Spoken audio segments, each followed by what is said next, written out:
So every 32 Echo comes through Management 101. That is the badge earning course. And so what we're trying to do is we're trying to gear them up and prepare them to be ready for the Great Power competition. That's the hot topic in the career field. It's the hot topic amongst most career fields right now.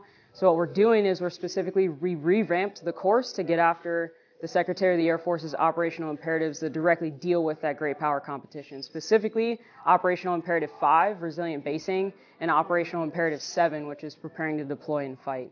So what we've done with the course is we've focused on giving the class lead and a lot of our leadership positions within the course more mission command opportunities to execute troop leading procedures in small teams. We've asked them to execute quite a few tasks that normally in the past we've just directed as cadre.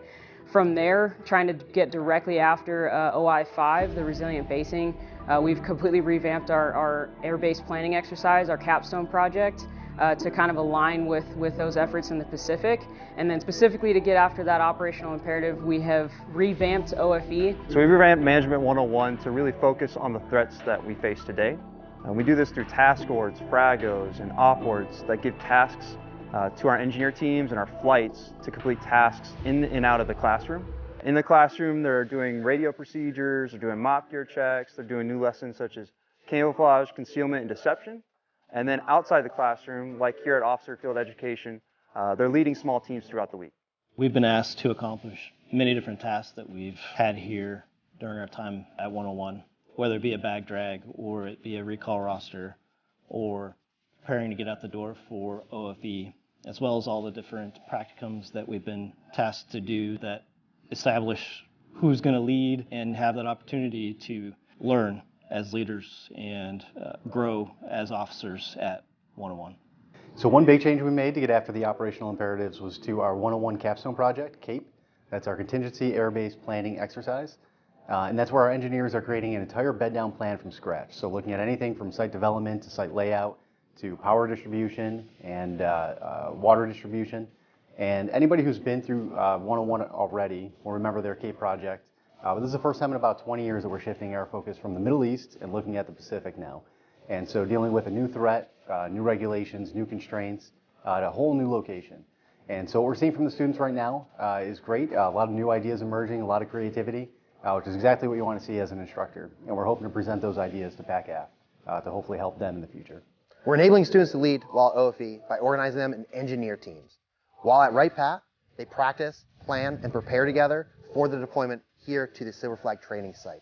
While here, they operate together with different scenarios in a contested contingency environment and practice enlisted wartime tasks.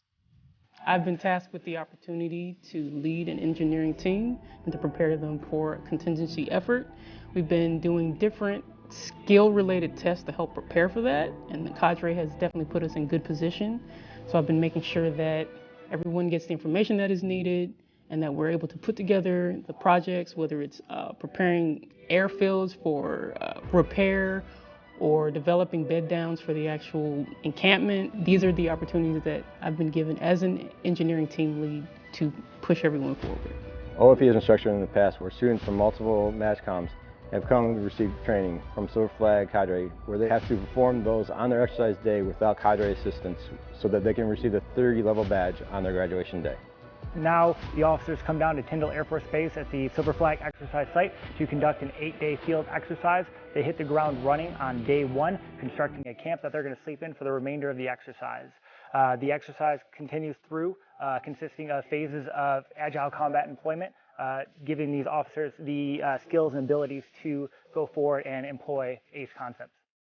I'm proud to share that the Civil Engineer School has followed through to accelerate change by updating our curriculum for Management 101, both in the classroom as well as out here at Officer Field Education, where we've rebranded it to Crisis, Contingency Response, Installation Support, Initial Skills. Ultimately, what we're hoping is that students are going to feel a lot more comfortable, and our 32 Echoes are going to feel a lot more comfortable once they leave here, leading small teams and being in charge when there are limited resources, quite a few constraints, and limited reach back capabilities. So that's kind of how we're revamping the entire course to meet those imperatives.